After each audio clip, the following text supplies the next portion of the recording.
Hello students, welcome back. So today the topic is the face and I'm going to use my notes to take this class. So I'm going to share my notes on the screen now. So by definition, the face extends superiorly from the position of the hairline to the chin and the base of the mandible inferiorly on each side to the auricle. So the thing to note here is that the forehead is common to the both the face as well as the scalp. So you have already done scalp. So forehead is common to both the face and the scalp. So superficial fascia, this area is special because the superficial fascia here contains facial muscles and all the facial muscles are inserted into the skin. So this helps us to create or demonstrate facial expressions. So actually the facial muscles are subcutaneous muscles and they are responsible for different facial expressions because they are inserted to the skin of the face. They are lying in the superficial fascia. So actually these facial muscles, they are believed to be the remnants of the panniculus carnosus. Now what is this panniculus carnosus? It is a continuous subcutaneous sheet seen in some animals. All of them are inserted into the skin. So if you have seen a buffalo or a cow, you must have noted that the buffalo or the cow, they can move their skin so that a fly sits on the buffalo or cow, they can move their skin so that the fly can fly away. So this facial muscle, all the facial muscles of ours, they are believed to be a remnants of panniculus carnosus, a continuous subcutaneous muscles sheet seen in some animals. So if we talk about the deep fascia here, it is absent. So this area is unique. Superficial fascia contains muscles and the deep fascia is absent, except now which are the places where deep fascia is present, except over the parotid gland where it forms the parotid fascia and over the buccinator muscle where it forms the buccopharyngeal fascia. So here we have a gland called parotid gland around the ear. So it's a salivary gland. So the fascia of parotid is actually deep fascia. And in relation to the buccinator muscle is an accessory muscle of mastication. We'll do it in detail now. So here the deep fascia in relation to buccinator is the buccopharyngeal fascia. So other than these two places, deep fascia, students, is absent from the region of the face. So you keep this in mind. Now what about the buccinator muscle? How will you attempt a short note on the buccinator muscle? This is also called the Bugler's muscle or the trumpet's muscle. So buccinator muscle is a muscle of cheek. It is an accessory muscle of mastication.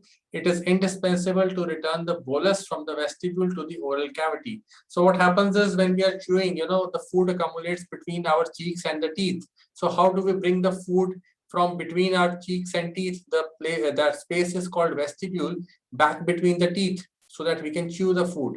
That is due to this muscle known as buccinator.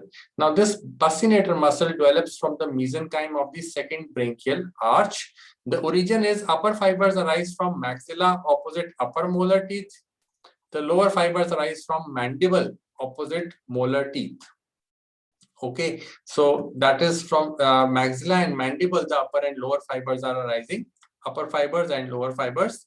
And the middle fibers, they arise from the pterygomandibular raphe.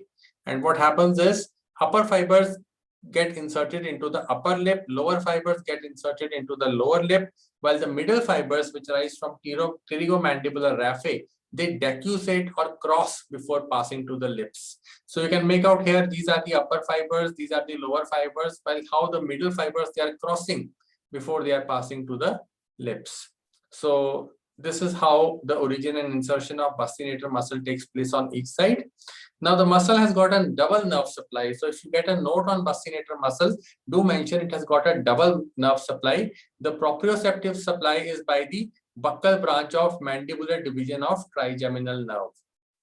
So mandibular division of trigeminal nerve gives the proprioceptive branch, while the motor branch supply is by the buccal branch of facial nerve. So both the trigeminal nerve, fifth nerve, as well as the facial nerve, seventh nerve, they are giving supply to bassinator. Seventh nerve is giving the motor supply, while the fifth nerve is giving the proprioceptive supply. So again, that is why this question comes in the examination. Write a short note on bassinator muscle. The action is also important. The bassinator flattens the cheek against gums and teeth. This action is required during the process of chewing when food accumulates within the vestibule. I've told you before that also. So bassinator helps us in mastication by moving the food in the vestibule of the mouth between the cheek and the teeth, between the teeth, so that mastication can take place. So that is why bassinator is called accessory muscle of mastication. Then it is also a whistling muscle. It is also called trumpet's muscle. It also helps in sucking by compressing the cheek. So the muscle is covered by buccopharyngeal fascia and buccal pad of fat. So this is deep fascia. Buccopharyngeal fascia is deep fascia here. It is pierced by the parotid duct. Now the duct pierces the bassinator obliquely. This is very important.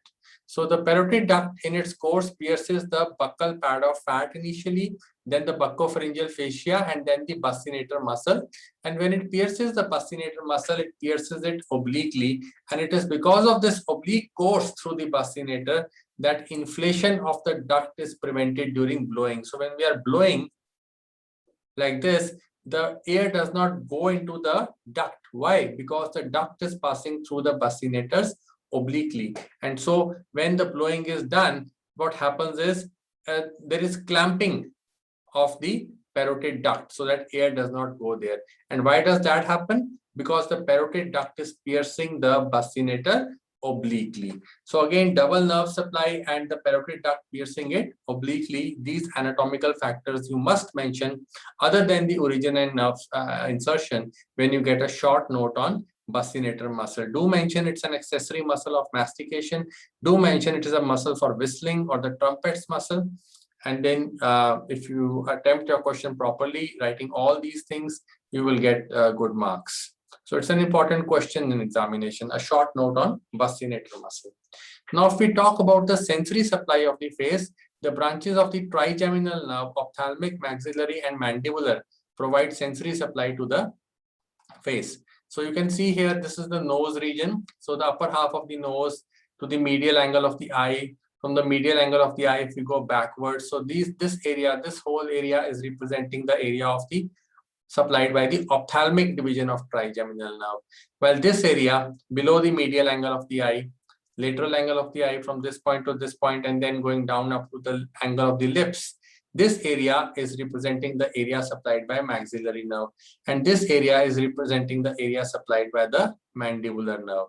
So it is given in tabulated form here. So ophthalmic division gives all these branches: supratrochlear, supraorbital, lacrimal, infratrochlear, external, nasal. And this is the area supplied by these branches. So let us try to decipher this table. Supratrochlear, supraorbital. So you can make out supratrochlear, this one. Supraorbital, above the eye. Okay. Then you have got lacrimal, this region. Then infratrochlear, this part of the nose. Then external nasal, lower part of the nose, upper half. Okay, so this is the area supplied by the branches from the ophthalmic division of trigeminal nerve. Similarly, you have this area. 6 is representing the area supplied by infraorbital nerve. Then you have got zygomatico-facial nerve, zygomatico-temporal nerve, represented by 7 and 8 respectively. So these are branches of the maxillary division of trigeminal nerve. Then 9 is representing the auriculotemporal nerve. See how it is supplying the region of the temple, and it is supplying the upper 2/3 of the auricle, auriculotemporal nerve. Then your 10 is representing the buccal nerve. So in the region of the bassinator muscle, which is a muscle of the cheek. Then 11 is representing the mental nerve, another branch of mandibular nerve supplying the region of the chin. So this diagram is showing you the sensory supply of the face. Along with it, it is also showing you the sensory supply of the neck. So you've got 13, 4, 12, 13, 14, and 15 here. Great auricular nerve, transverse cutaneous nerve of neck, lesser occipital nerve, supraclavicular nerves. So supraclavicular nerves are above the clavicle. They are represented by 15. Lesser occipital nerve is represented by 14. It goes on to supply the back of the ear also. So neck and back of the ear. And transverse cutaneous nerve of the neck, it is supplying the front part of the neck here. And then you have the 12 is representing the great auricular nerve. So upper 2/3 of the ear is supplied by the auricular temporal nerve, lower 1/3 of the ear is supplied by the great auricular nerve, and it also supplies the area below the ear, while the lesser occipital nerve is supplying the area behind the ear. So you should have an idea about the cutaneous nerve supply of the face also. Sometimes in the examinations, this diagram is there, diagrammatically depict the sensory supply of the face. Now we come to the veins. Veins on each side, they form a W-shaped arrangement. So let me show you the W. Each corner of the W is prolonged upwards into the scalp and downwards into the neck. So can you make out a W here? Yes. So each corner is prolonged upwards into the scalp and downwards into the neck. So this W is there. The facial vein is the largest vein of the face with no valves. So remember, facial vein has got no valves. How does it begin? Facial vein begins as the angular vein at the medial angle of the eye. So supratrochlear and supraorbital veins, they unite to form the angular vein. And that is the beginning of the facial vein. The angular vein continues as the facial vein downwards and joins the anterior division of retromandibular vein below the angle of the mandible to form the common facial vein. So this is the retromandibular vein giving off anterior and posterior division. So anterior division is joining the facial vein, and then what is formed is common facial vein. So the common facial vein drains into the internal jugular vein. This is the internal jugular vein. So you must appreciate this W being formed here, and which veins are forming this W. Okay, so this is the posterior division of retromandibular vein. Yes, and then here you can make out the external jugular vein is formed, which drains into the subclavian vein. So there is an area of face which is referred to as the dangerous area of face. So what is the dangerous area of the face? It is the lower part of the nose, upper lip, and the adjoining part of the cheek. So this area is called the dangerous area of the face. What happens is that the facial nerve, facial vein communicates with the pterygoid plexus through the deep facial vein. So what happens is there's a deep facial vein here. You can make out the facial vein is communicating with the pterygoid plexus around the lateral pterygoid plate of skull. So this facial vein through deep facial vein is communicating with the pterygoid plexus, and the pterygoid plexus is in turn communicating with the cavernous sinus. So what happens is infection from facial vein can travel by this route and go and obstruct the cavernous sinus, and this can lead to death of a person. That is why this area, lower part of the nose, upper lip, and some part of the cheeks, that is referred to as the dangerous area of the face. So this rectangle is representing the dangerous area of the face. So the pterygoid plexus is connected to the cavernous sinus through emissary veins. Emissary veins are the veins which connect veins from inside the skull with outside the skull. So pterygoid plexus is lying outside the skull, so it communicates with cavernous sinus lying inside the skull through emissary veins. So what the thing is that the facial vein has got communication through deep facial vein, pterygoid plexus. So that is communication is facilitatory for infection to pass from facial vein to cavernous sinus, and this can cause death. That is why this is called the dangerous area of the face.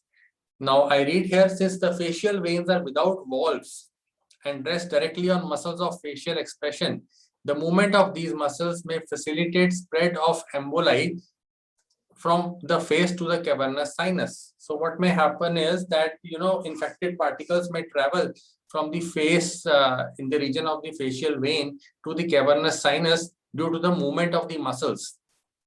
And once they reach the cavernous sinus, they can cause its thrombosis or blockage. Now, this cavernous sinus thrombosis is a serious condition. it can lead to death in 30% of the cases. That is why this area is referred to as the dangerous area of the face. And it is for this reason that people are advised not to play with pimples of the face, as squeezing of pustules, pus-filled areas may initiate the spread of septic emboli. So this is about the facial vein. You must know how facial vein is formed, where it is draining, and how facial vein is communicating with the cavernous sinus, and why this area of the lower part of the nose, the upper lip, and this cheek area is referred to as the dangerous area of the face, because any infection here due to the movement of facial muscles, and since facial vein has got connections with the deep facial vein and through it to the cavernous sinus via the pterygoid plexus. So what can happen is cavernous sinus thrombosis may take place, and even death may take place due to emboli traveling from the region of dangerous area of face to the cavernous sinus. So this is important. Next we come to the facial artery, which is a tortuous artery. You can make out here that it is not following a straight path, so it's forming a twisted path. It's a tortuous artery. It's a branch of external carotid artery. Facial artery is the chief artery of the face. So facial artery enters the face by winding around the base of the mandible at the anterior-inferior angle of the masseter muscle. So when we clench our teeth, we can feel the anterior-inferior angle. We can feel the masseter muscle.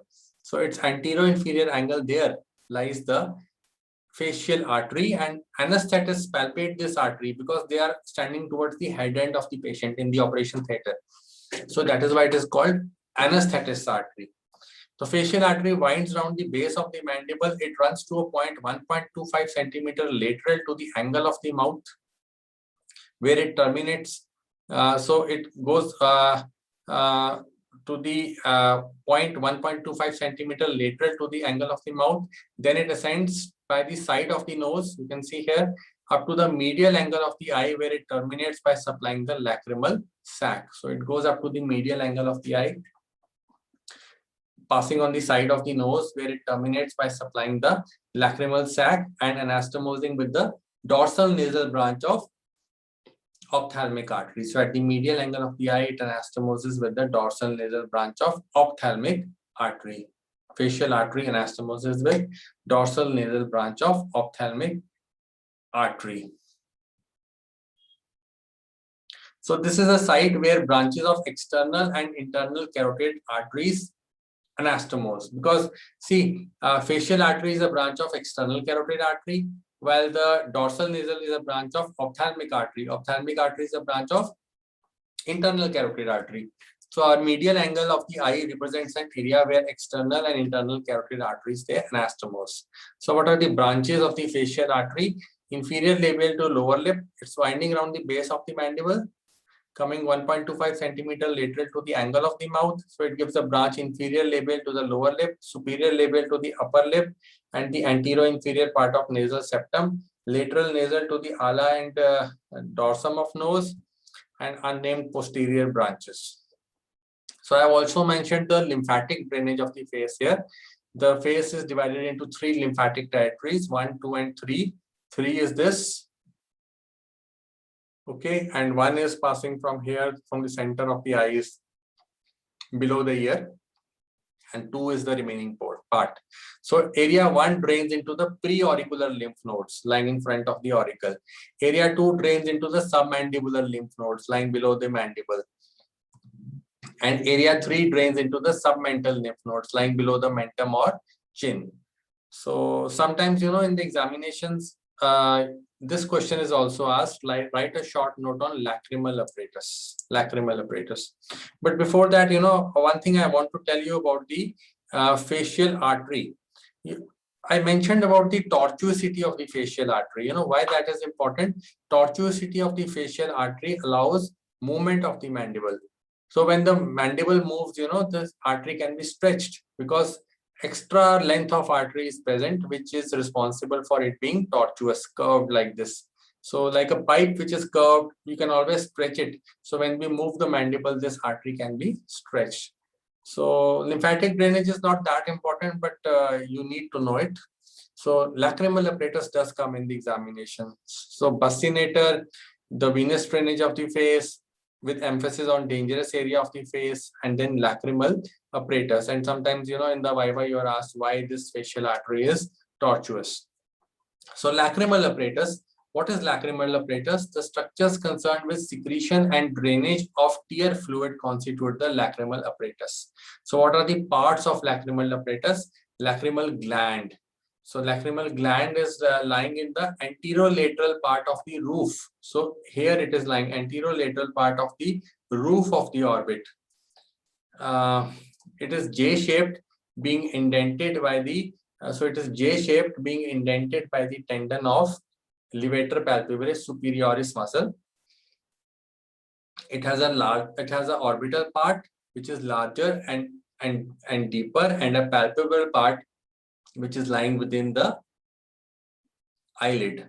So it has got two parts. So you have to remember that the lacrimal gland lies in the anterolateral part of the orbit.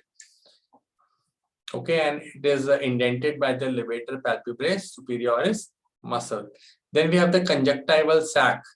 The lacrimal fluid secreted by the lacrimal gland flows into the conjunctival sac. Periodic blinking of the eye helps to spread the fluid.